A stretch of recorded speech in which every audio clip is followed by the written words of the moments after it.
Welcome to the Deep Dive, the place where we take the world's most complicated, celebrated, or maybe intimidating pieces of knowledge and, well, we give you the fast track to understanding exactly why they matter.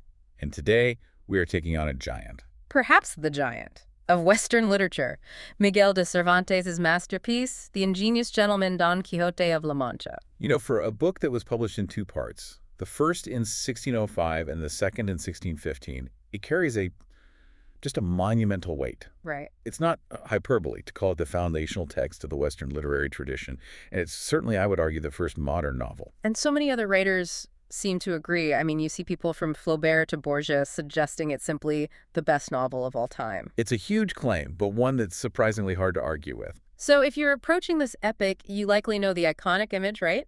The tall, skinny knight tilting at windmills? Of course. It's a cartoon, it's a postcard. Exactly. And our mission in this deep dive is to move far, far beyond that postcard image. We want to show you the literary architecture, the groundbreaking narrative techniques. Especially the use of self-aware storytelling, what we now call metafiction. Yes, that part is amazing. And the deep social commentaries that ensure this, this 17th century work is startlingly relevant, even today. Our focus will really be on extracting the profound nuggets of insight that define this work. It's a book that is funny and heartbreaking, it's absurd and philosophical, and often all of that on the very same page. So it's not just the story we need to understand. No, it's the complex motivations of the characters, and crucially, the life of the writer who created them. Okay, let's unpack this core conflict. The story starts simply enough, really. It's a case of, I guess, information overload leading to insanity. That's a very modern way to put it, and it's completely accurate. We meet Alonso Quijano, who is an impoverished nobleman, and Hidalgo, living in rural La Mancha, Spain. And that term, Hidalgo, is key here, isn't it? It's so important. It means son of something, so he belongs to the lowest rank of the Spanish nobility. But, and this is the crucial part, he had no real wealth or power. So he's sort of stuck. He's stuck in this social middle ground. You know, he owns a few ancestral lands, a dusty suit of armor, but he spends all his time and what little money he has acquiring and reading these popular fantastical novels of chivalry. And he reads a lot of them. So many. The text says he often reads for 24 hours straight, selling off pieces of his land just to buy more books.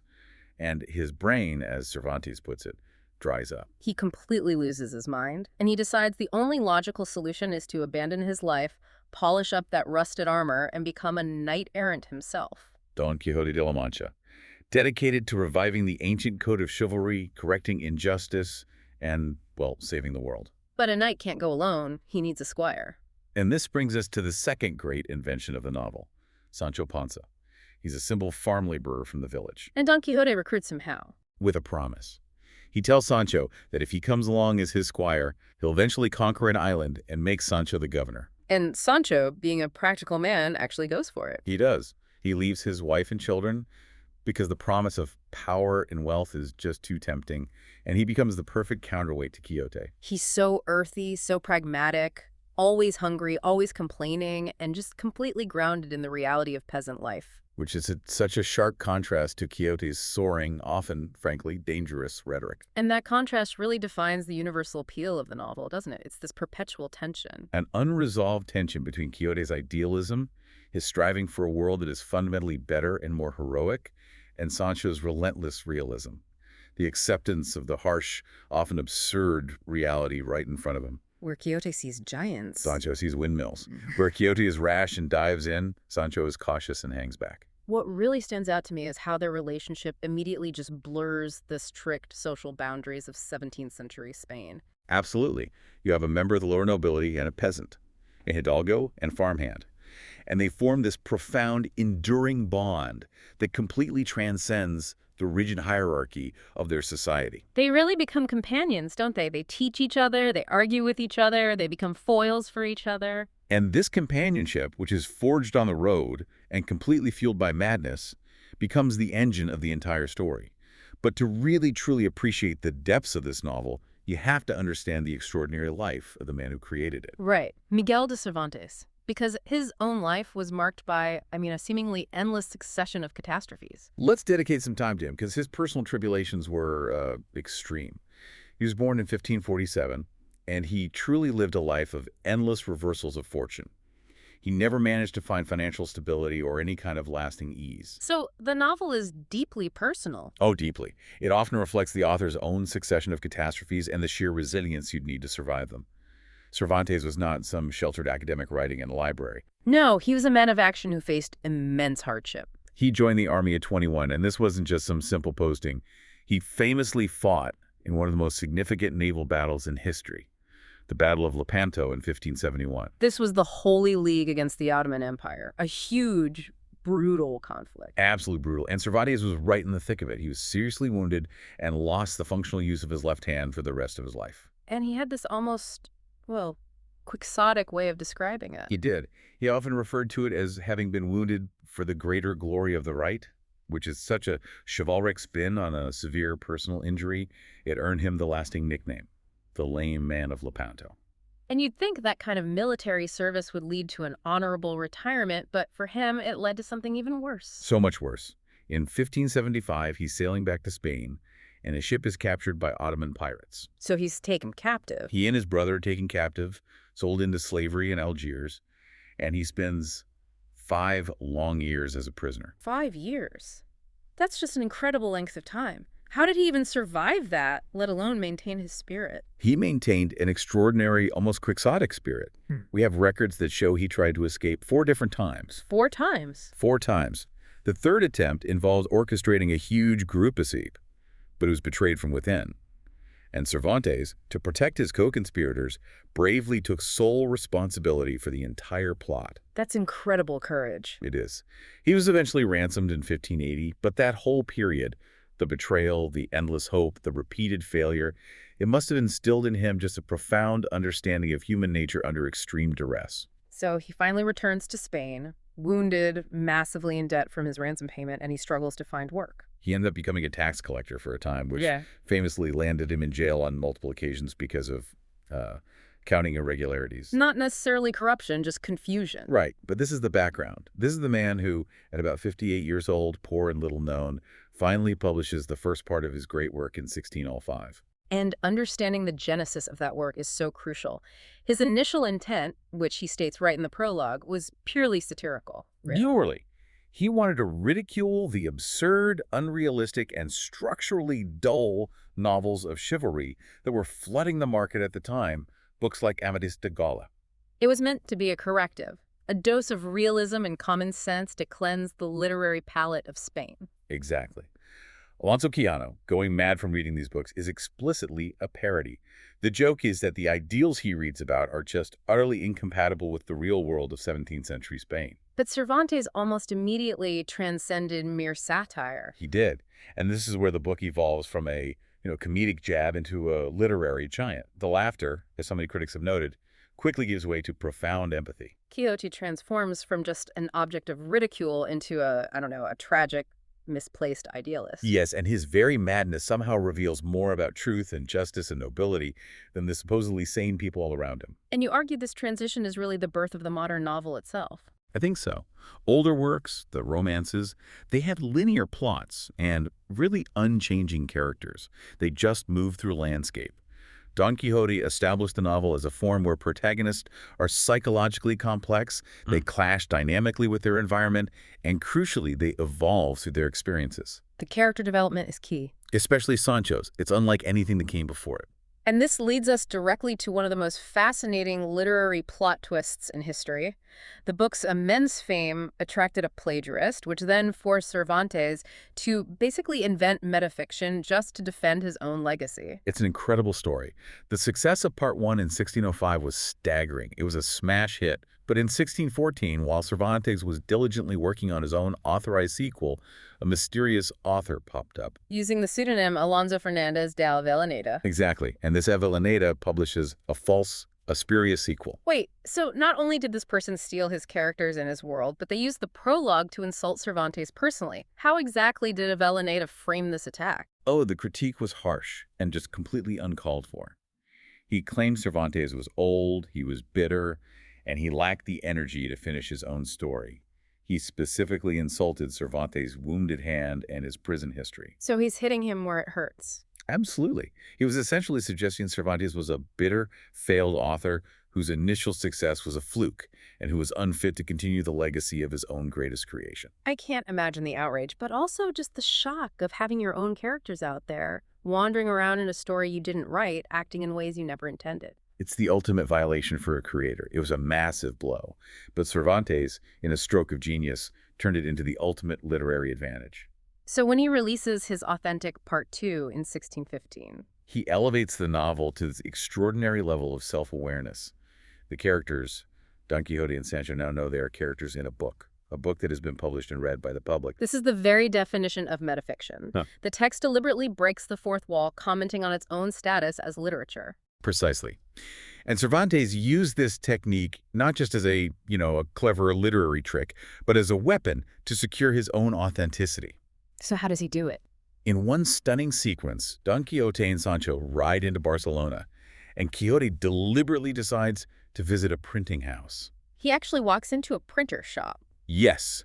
And what do you think he finds there? No way. Avellaneda's spurious book being printed, this is Cervantes the author, inserting his revenge directly into his own narrative. That is brilliant literary jujitsu. He uses the existence of the fake book to validate the authenticity of his own. And he goes one step further. He has Quixote encounter a minor character from Avellaneda's false sequel, a man named Don Alvaro Tarfe. So a character from the fake book enters the real one. Yes, and Quixote and Sancho then force Tarfe to swear before a mayor that the Quixote and Sancho he knew in the fake book were imposters. Cervantes literally makes a character from the false world cross over into his true world just to denounce the fake narrative. So the controversy wasn't just a hurdle. It forced the book to become more radical and structurally self-aware than it ever would have been otherwise. Exactly. Cervantes secured his legacy by making his characters defend their own reality. It's amazing. It anticipates the kind of literary games, the labyrinthine self-reference, the questions of authenticity that later authors like Jorge Luis Borges would spend their entire careers exploring centuries later. He really was centuries ahead of its time. Now let's turn back to that core dynamic between the knight and the squire. We can't talk about Don Quixote without discussing the scene that gave the English language one of its most potent idioms. The iconic scene, tilting at windmills. So Quixote sees, what, 30 or 40 windmills on the plains of La Mancha? Right, but because his vision is completely filtered through the lens of chivalry, he insists they are not windmills. They are monstrous giants. And Sancho naturally tries desperately to talk him out of it. Yeah. He's pointing out that those long arms are clearly sails and that what he hears is the sound of the wind, not the giant's roars. But Quixote is resolute. He's convinced of his vision. He commends himself to his lady Dulcinea, and he charges in, heedless of any danger. And the inevitable result is a violent collision. A very violent collision that sends him and his poor horse Rocinante crashing to the ground. The difference between his imagination and reality is violently made manifest. And the essential quixotic move is what happens immediately afterward. He doesn't say, oops, I was wrong. Oh no, he cannot accept the reality of the windmill, because to do so would invalidate his entire heroic identity. So what does he do? He attributes his failure to magic.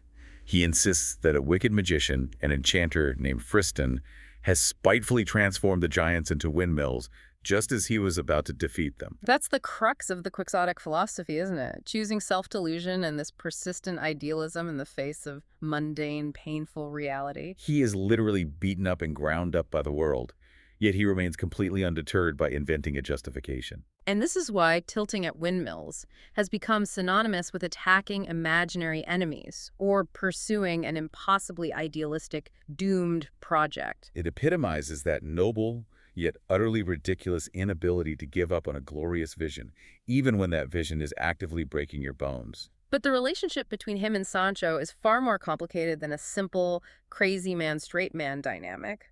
The sources talk about the Sanchification of Don Quixote and the Quixotization of Sancho. That mutual transformation is the true genius of the novel structure, especially in Part 2. So how does it start? Well, Sancho starts as a cautious, reality-grounded peasant. His initial motivation is purely transactional, the promise of wealth and power, specifically the governorship of an island.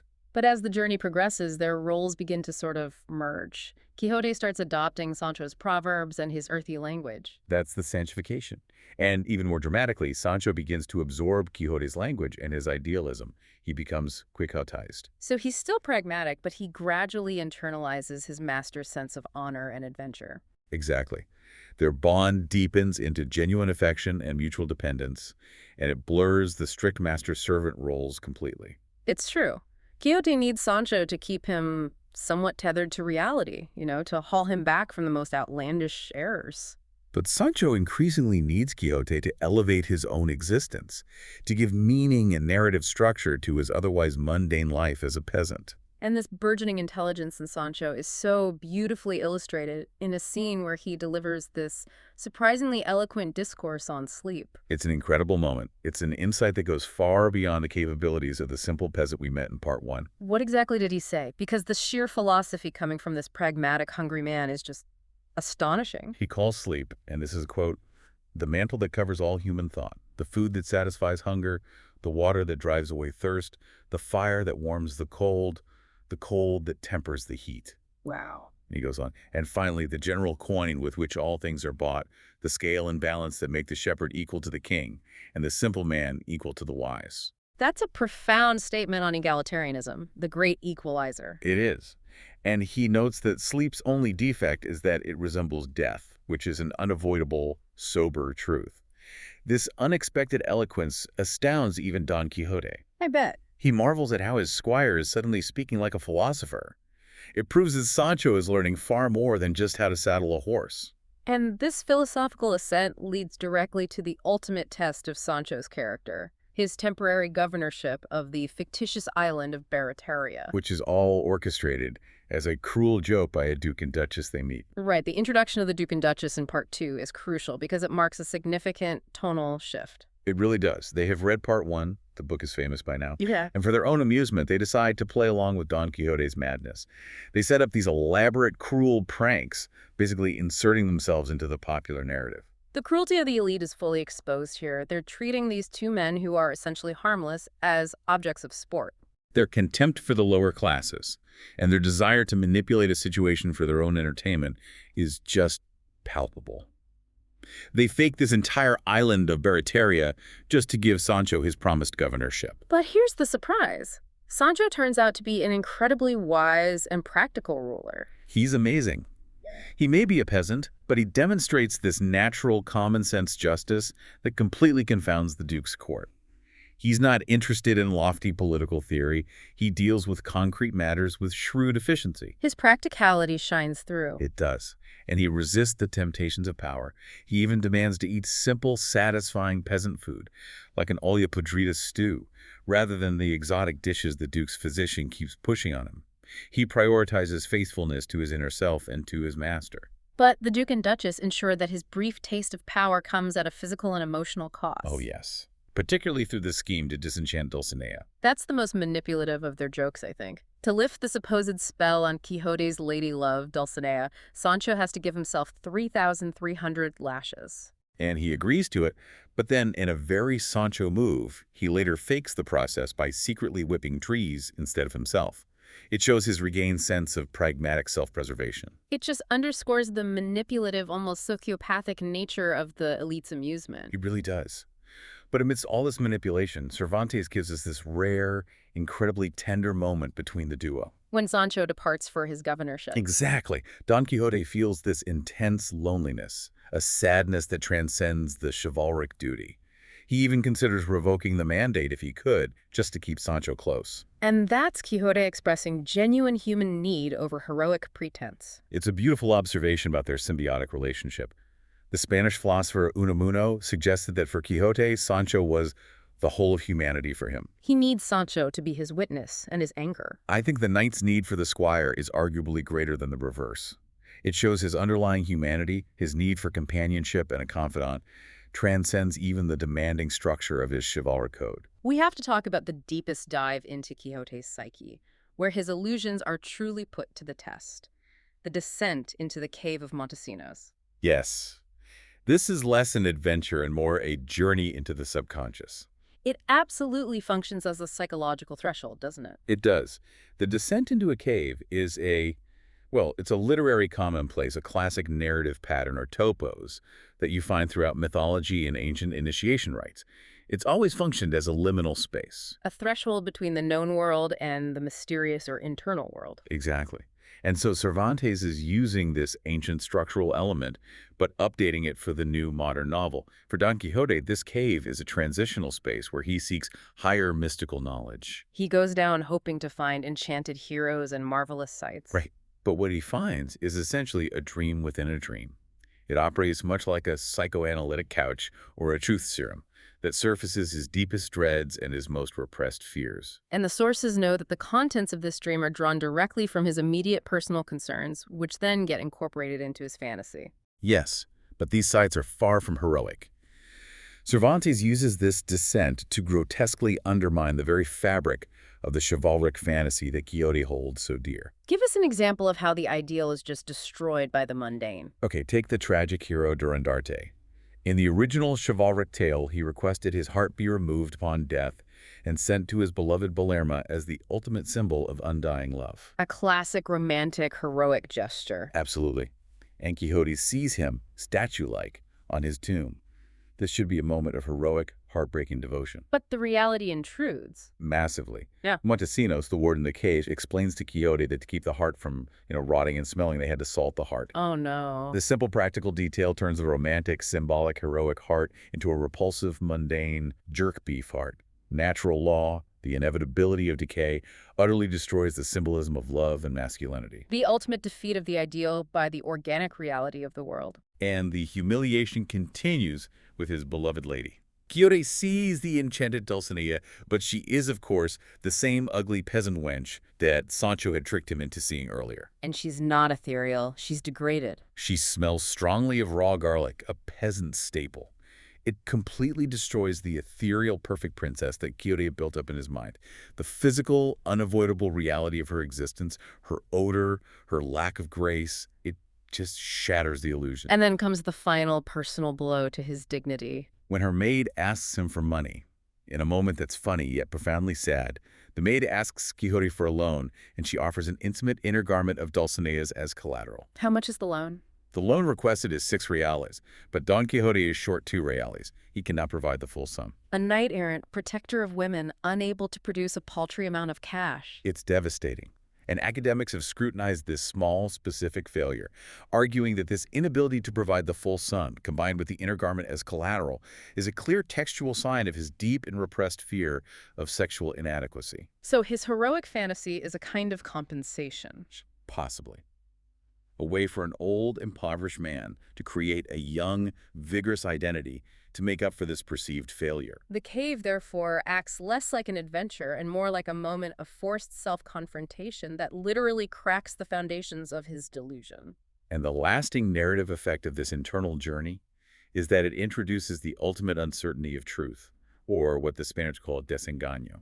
Which is often translated as disenchantment, but it means something deeper, right? Much deeper. It's the painful recovery from error, the unveiling of truth, and the narrator himself, the fictional Moorish chronicler Cid Hamete Benengeli, refuses to take a side on what happened in the cave. He abdicates responsibility. Totally. He refuses to endorse Quixote's account, leaving it entirely to the prudent reader to judge if the events were real, staged, invented by Quixote, or a genuine visionary experience. He just lets the mystery stand. And this ambiguity is later reinforced when the characters consult a divining ape and an enchanted brazen head, which state the cave adventure, quote, partakes both of truth and illusion. So this whole experience marks the beginning of Desengaño. It does.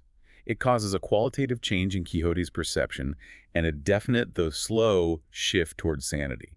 He is never quite the same after facing his deepest fears. Shifting gears a bit, Cervantes didn't just target the chivalric romance, he also took aim at another popular genre of his time, the pastoral. Yes, the story of Marcela and Grisostomo serves as a powerful piece of social and even, you could argue, feminist critique. So the pastoral genre was typically idealized. It portrayed, idyllic simplicity, innocent love, perfect harmony. It was a contrast between the little world of natural simplicity and the great world of civilization. But Cervantes uses these elements ironically, subversively. And the story starts with a shepherd, Grisostomo, who commits suicide because he's rejected by the beautiful shepherdess, Marcella. That is a dramatic departure from the usual bucolic ideal of fraternity and gentle love. It's the absolute opposite of harmony. And before Marcella even appears on the scene, Don Quixote launches into his famous speech about the Golden Age. Right, where he argues that in those perfect times, women were innocent and needed to be concealed, closed up, dependent. And awaiting a chivalric savior. This sets up the prevailing patriarchal expectation that Marcella is about to absolutely shatter. So the men in this story immediately blame Marcella for Grisostomo's death, despite Quixote's chivalric oath to defend maidens. They do. They accuse her of selfishness and cruelty simply for refusing the man's advances. Which reveals the true nature of their society. A woman's autonomy is secondary to a man's emotional demand. But then Marcella appears, and she's portrayed as one of the strongest, most self-possessed characters in the entire novel. She interrupts the funeral rites and defends her choice with astonishing eloquence. What is the core of her defense? She states plainly that her beauty did not force Grisostomo to love her, nor did she ever promise him she'd return his love. She argues that just because she is beautiful, people desire her, but that does not mean she owes anyone her freedom or her body. She is essentially defending her right to exist as an autonomous individual outside the narrative structures men are trying to impose on her. Exactly. She resists patriarchal expectations and what academics call the fictions of authority, the idea that a man's love, or his authority, automatically confers a claim on a woman. She subverts the whole notion of female delicacy with her powerful, daring confrontation. This speaks to Cervantes' deep interest in individuality and personal strength, even within the context of satire. And it was incredibly subversive for its time.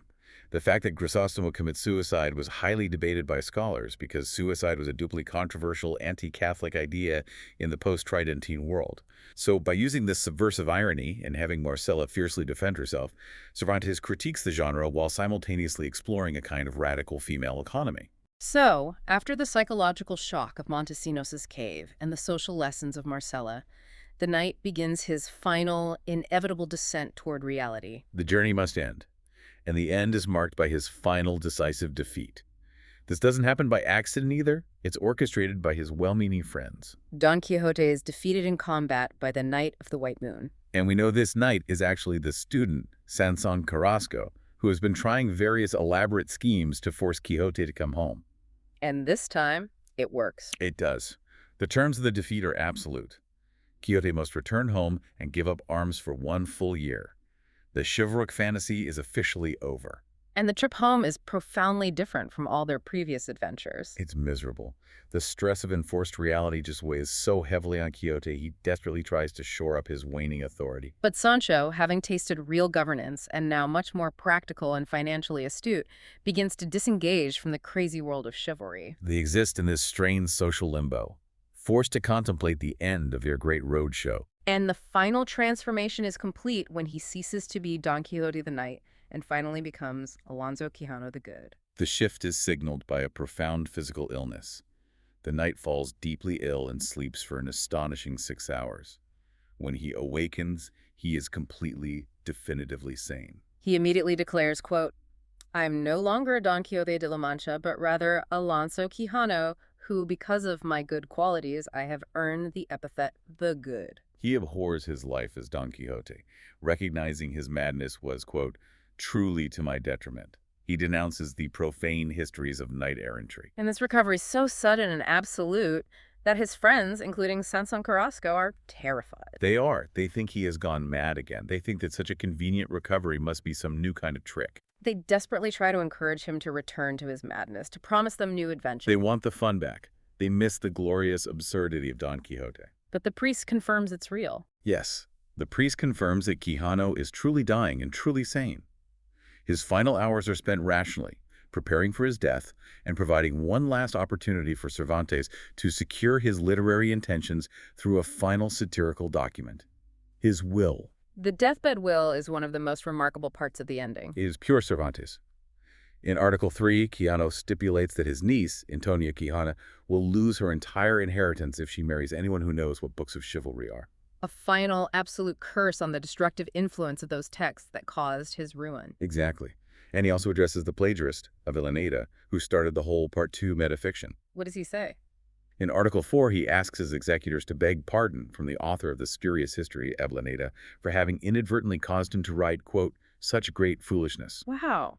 Cervantes is ensuring his own legacy one last time, having his now sane character condemn the very literary errors the author sought to expose. The quiet death of the sane man secures the legacy of the mad knight.